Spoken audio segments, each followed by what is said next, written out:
Thank you, Mr. Speaker. And can I associate myself and this side of the House with the Prime Minister's comments about Venezuela and also about the Lib Dems? Mr. Speaker.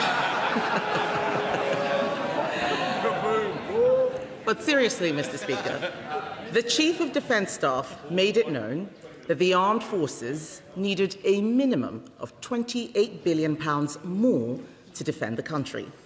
Can the Prime Minister tell us why he thinks half that amount is enough? Prime Minister. Mr. Speaker, I'm very proud that this Labour government has delivered 2 major funding increases in just 2 years in government.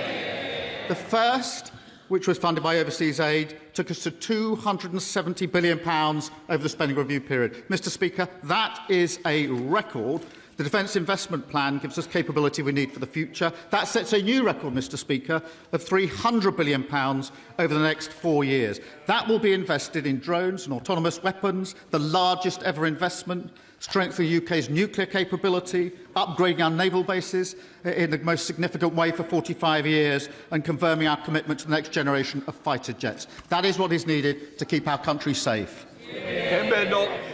Mr. Speaker, he didn't say that it was enough, and that was a very long list of things that he's not yet paying for. It is not right and it is not fair, certainly not to our troops who put their lives on the line for all of us every single day. 3 weeks ago, Mr. Speaker, 3 weeks ago, the Defence Secretary resigned, saying, "I am being forced to make decisions that would increase the risk to personnel on operations and could make the country less safe." Since that letter, the Prime Minister has only increased spending by 0.01%. We can count, the generals can count, the Kremlin can count. His plan doesn't add up.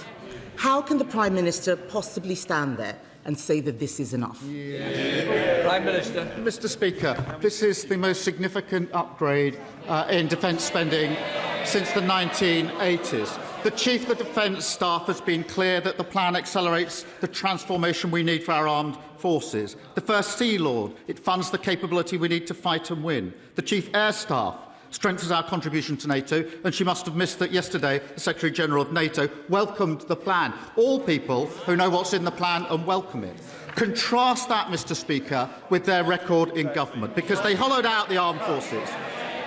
Their record is cutting defence spending. My record is raising it to £300 billion and rising.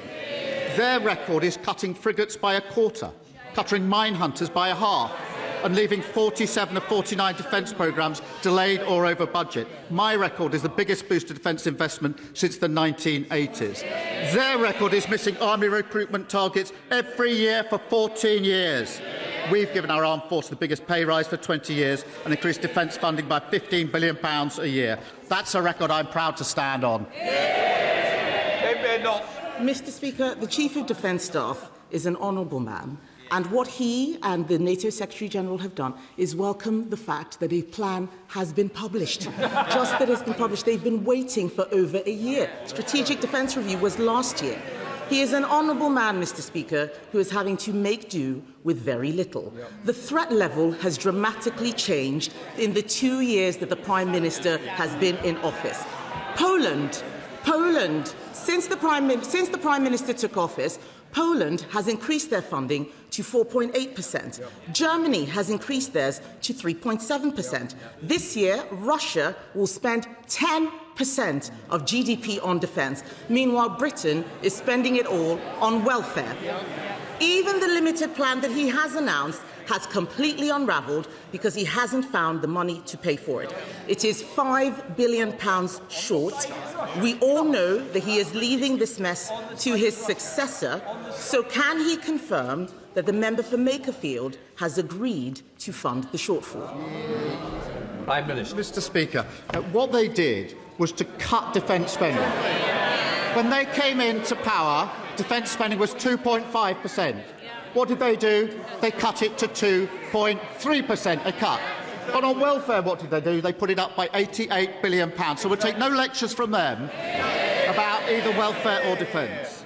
This is £15 billion of new investment for defence, delivered outside of a budget, outside of a spending review. Mr. Speaker, That's about £1 billion a year over 4 years. Because of the decisions at the last budget, we've got headroom of £22 billion. That is precisely so we can take decisions like this. We delivered it outside a budget, outside a spending review. Just like we did with the special educational needs, outside a budget, outside a spending review. Just like the previous government did, Mr. Speaker, when they announced their 5-year NHS plan in 2018, outside a budget, outside a spending review. And what did they say when they were challenged about it, Mr. Speaker? I'll quote. We will be able to explain exactly where every penny is coming from, but we will do that in the budget. That was the former Health Secretary, then the Chancellor. When they published their integrated defence review in 2020, what did they do? They set out the funding at the next spending review. So let's drop the faux outrage, focus on what matters, the biggest sustained increase for 40 years, the biggest increase for 45 years, providing what is needed to keep the country safe. Kemi Badenoch. Mr. Speaker, he says that he's delivering this outside the budget. That's right. It should have been in the last budget. The Strategic Defence Review was published last year. It should have been in the last budget, not the next budget. The intelligence assessment that he himself has said we have says there could be an attack on NATO by 2030. But this plan doesn't deliver until after that. £5 billion is missing from his plan. It also relies on £11 billion of unidentified savings. The plan has unravelled. It is a total dereliction of duty, and I'm not the only one who thinks so. The Times newspaper said today the Prime Minister's legacy... well, why don't we wait and see what they said? That the Prime Minister's legacy is betrayal, failure and vulnerability, and that's one of the nicer headlines. So I will ask again, because he didn't answer the question, Mr. Speaker, did the member for Makerfield know that he was going to have to find £5 billion for the Prime Minister's plan? Prime Minister. Mr. Speaker, when I became Prime Minister 2 years ago, this country spent £54 billion a year on defence. Because of the decisions we've taken, that will rise to £80 billion a year by 2029. That is a real terms increase of 27%, transforming our armed forces. And we're not going to take any lectures from the party opposite. They cut defence spending. They hollowed out the armed forces. That's what their Defence Secretary admitted that's what they did. They don't like it. They won't defend their record, Mr. Speaker, because they can't. They won't apologise for it, because they have to admit what we all know, it's a total failure.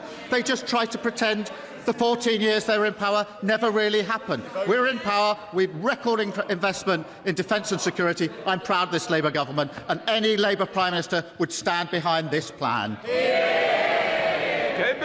It doesn't sound like he's told the member for Makerfield to find £5 billion. He says any Labour Prime Minister would stand behind this plan. Let me tell him what Lord Richard Dannett, the former head of the Army, said yesterday. He said the Prime Minister had chosen the cheap option and called the plan woefully inadequate. Let me tell him what General Sir Richard Barrons, one of the authors of his own Strategic Defence Review, said yesterday. We are simply not going to be ready to defend this country properly. That's what they're saying. The reason that he is in this mess is because he was too weak to cut welfare when he had the chance. There are only 3 ways, Mr. Speaker, to find the missing £5 billion. Increase borrowing, increase taxes, or cut welfare.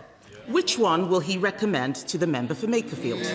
Mr. Speaker, we're talking about £1 billion a year over 4 years. The decisions at the last budget gave us more than £22 billion in headroom, so we can take the decisions that come. They don't understand this because they trashed the old. We built a headroom of £22 billion.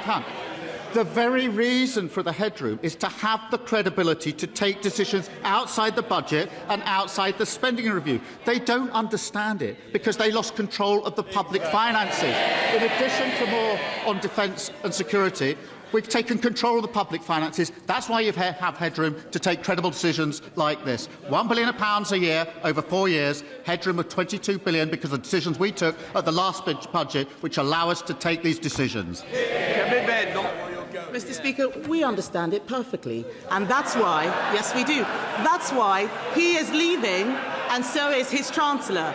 They're laughing and pretending, but if he was doing such a fabulous job, why did he resign? Mr. Speaker, defence of the realm is the first duty of government. Yes, it is the first duty of government. I don't need to read again what General Sir Richard Barrons or Lord Richard Dannatt said. Maybe they didn't hear it the first time. They can re-watch the clips. But defence of the realm, Mr. Speaker, is the first duty of government. Britain is facing a moment of danger unlike anything in our lifetimes, unlike anything that we saw even in government. We need a plan to fund our armed forces that meets this moment. They are the government for now, not for 10 years ago. And the fact is, Labour's plan is too weak, it is too little, and it is too late. If his successor doesn't want to be complicit in this failure, he should come out and condemn this plan. The money must be found, Mr. Speaker, and that money should come from cutting welfare, something these Labour MPs will not do. And if the Labour Party cannot defend our country, Mr. Speaker, what is the point of them? It's just all talk. What did they actually do? They cut defence 2.5%. down to 2.3% in their 14 long years. And what have you done on welfare? They put the bill up by £88 billion.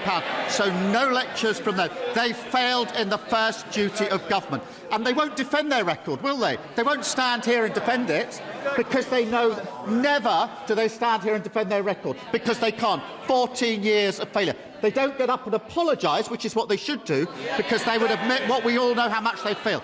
So they just sit there pretending it didn't happen. Well, it did happen. You hollowed out the armed forces. We're correcting you. And I'll tell you what else. When we came into power, public services were on their knees. Today, we've seen the fastest fall in NHS waiting lists for 17 years. When I became Prime Minister, we inherited a broken economy. Today, we're outperforming the other G7 economies. When I became Prime Minister, our international alliances have been shredded. Now other countries are looking to us to lead on defence and security. Foundations of a stronger and fairer country. Britain in a better state than we found it. That's the difference a Labour government makes.